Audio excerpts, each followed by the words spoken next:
Imagine living a pretty simple life, you know, working hard, enjoying card games with your friends. And then one day, it all ends. Brutally. In your own home. Yeah. The chilling reality for three people we're going to be talking about today. James Rowe, John Spivey, and Nancy Spivey.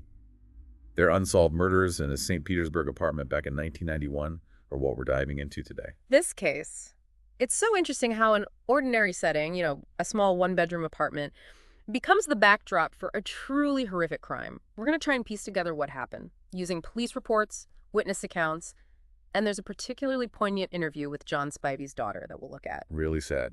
It takes us back to January 10, 1991. We've got three victims. James Rowe, the apartment renter, was 60 years old. John and Nancy Spivey, a married couple who were staying with him, were 33 and 37. Okay. All of them were day laborers, known for being social and enjoying their card games. And that detail about their lifestyle, I think is really important. Being day laborers in St. Petersburg back then meant living on the margins, often facing unsteady work and a certain level of vulnerability. Yeah. Exactly. So we've got these three people living their lives, and then suddenly it's all cut short. Yeah. Walk us through that morning when their bodies were discovered. So it was a colleague of theirs, a guy named Ralph, who found the scene. He went to go pick them up for work that day, found the door ajar, Oh, no. and alerted a nearby police officer. Inside, they found John and Nancy on the floor, James in his bed, all seemingly attacked where they lay. It's just a brutal scene. Yeah. The police reports initially suggested a murder-suicide with gunshot wounds. Yes. And that's where the confusion begins because the autopsy results completely contradict that initial assessment. There were no gunshot wounds at all. Oh, wow. John had been stabbed in the neck and suffered blunt force trauma to the head and face. While the official cause of death for James and Nancy was blunt force trauma, the full autopsy reports have never been released, which adds another layer of mystery to this whole thing. It really does. It's almost as if the initial reports were intentionally misleading. Yeah. Which makes you wonder what else might be hidden within the official records. And to make matters even worse, the murder weapon was never found. Exactly. And that missing weapon becomes a crucial piece of the puzzle. Without it, investigators were left with a lot of questions and very few answers. Where did the weapon go? Was it something commonly found in the apartment? Or did the perpetrator bring it with them? Yeah, these are all great questions, and I'm sure they're the same ones that haunted investigators from the get-go. Yeah. What do we know about the investigation itself? Did they have any strong leads early on?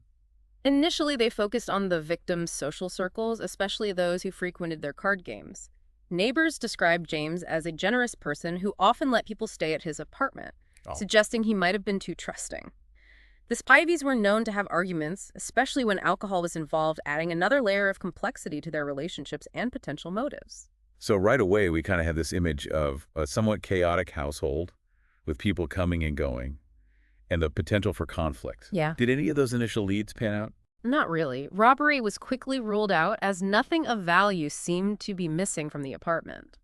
The police looked into possible conflicts with colleagues or others they might have encountered, but no clear enemies emerged. It's almost as if they were targeted for a reason that no one could figure out.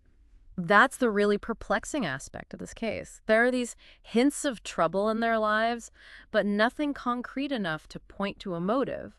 And then there's this letter from Nancy to her family. That's right. This letter mentioned trouble in Florida and a desire to leave. It sounds like a crucial piece of evidence. What exactly did it say? Unfortunately, the exact contents of the letter haven't been made public, but even just the mention of trouble suggests that there is something going on beneath the surface, something they weren't sharing with everyone. It's like this glimpse into a hidden chapter of their story, a chapter that could hold the key to understanding why they were killed. And it raises more questions than answers. What kind of trouble were they in? Was it related to their lifestyle, their work, or something more personal? And did this trouble somehow lead to their deaths? These are the questions that investigators grappled with as they tried to piece together the victims' final hours. So let's try and put together a timeline leading up to their deaths, see if we can uncover any additional clues.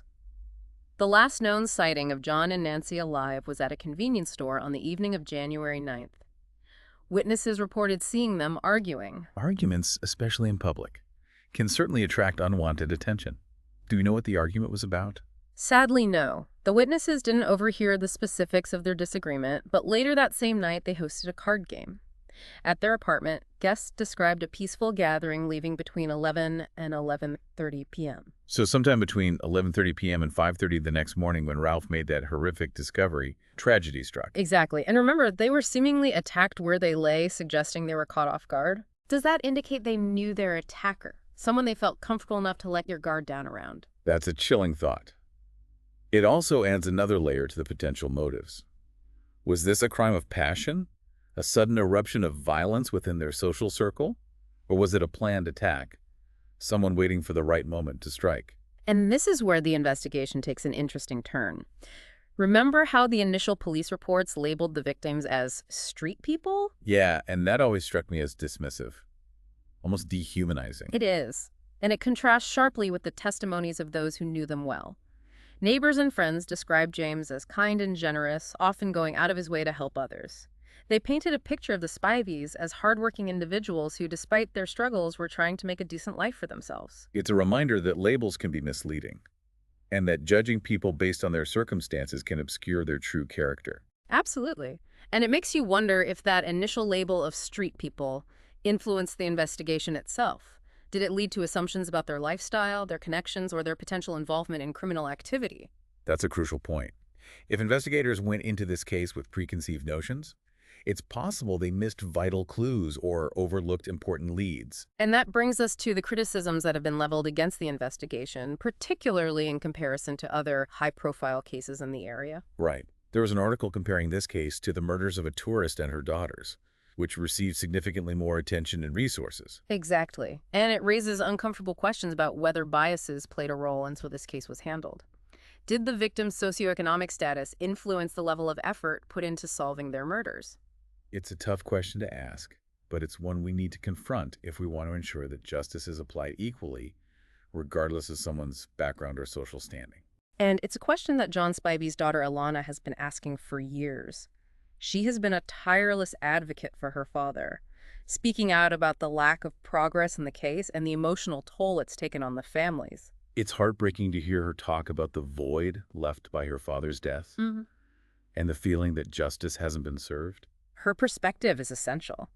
It reminds us that behind the police reports, the forensic evidence, and the cold case files, there are real people grappling with loss and unanswered questions. It humanizes this story, takes it beyond just a simple whodunit, and turns it into a story about lives cut short, families left behind, and the enduring search for truth and accountability. And while the initial investigation may have faltered, there's always hope that new technologies and fresh perspectives can shed light on what happened that night. Speaking of new technologies, what about modern forensic techniques?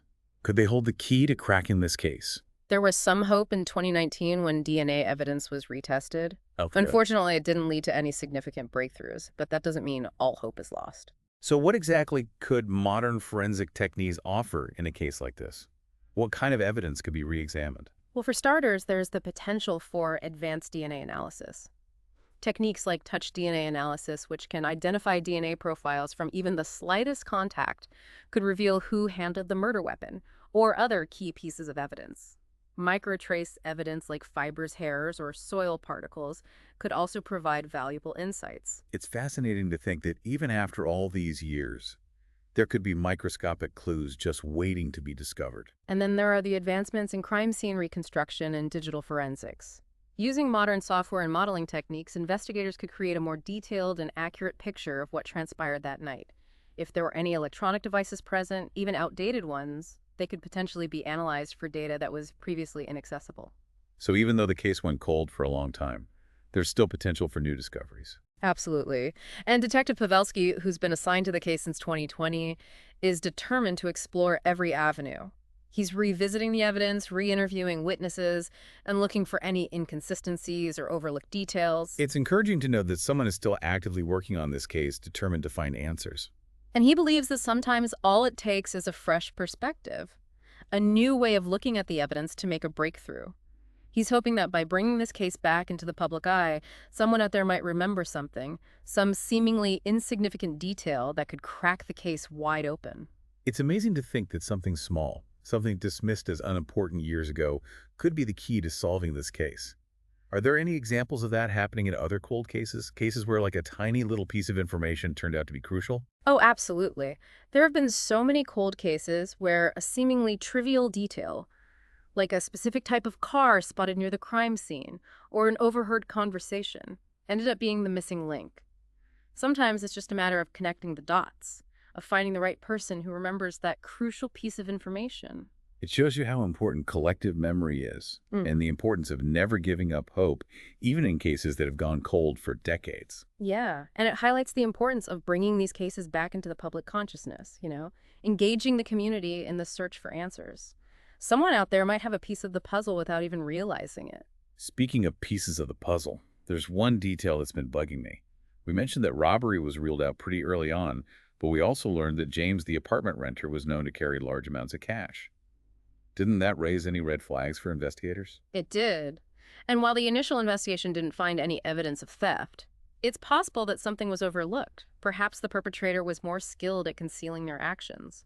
Or maybe the motive was more complex than just simple robbery. What are some other possible motives that might fit with the evidence we have? We've talked about the potential for conflict within their social circle, the mysterious letter hinting at trouble, and now this element of James carrying large amounts of cash. Could these things be interconnected somehow? It's certainly possible. Perhaps the trouble that Nancy mentioned in her letter was related to money, maybe a debt owed or some sort of financial dispute. If James was involved in this, it could explain why he was targeted. That's an interesting theory. It also ties into the possibility of their lifestyle as day laborers playing a role. Could they have been caught up in something dangerous? Maybe a shady business deal or an underground gambling ring? It's definitely worth considering. Their line of work might have brought them into contact with individuals who operate outside the law, increasing their vulnerability to violence. And the fact that they regularly hosted card games adds another layer to this possibility. So we've got these intertwining threads of potential motives, but no clear picture of what ultimately led to their deaths.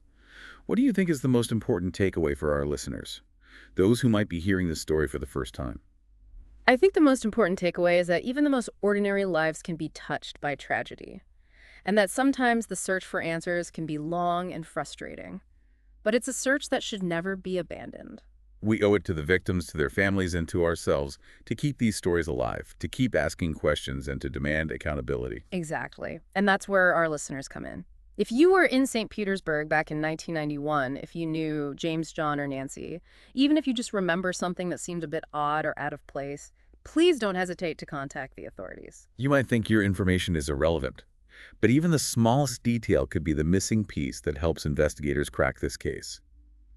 Never underestimate the power of a single memory or observation. And remember, justice delayed is not necessarily justice denied. With persistence, determination, and the collective efforts of a community, even the coldest of cases can be solved.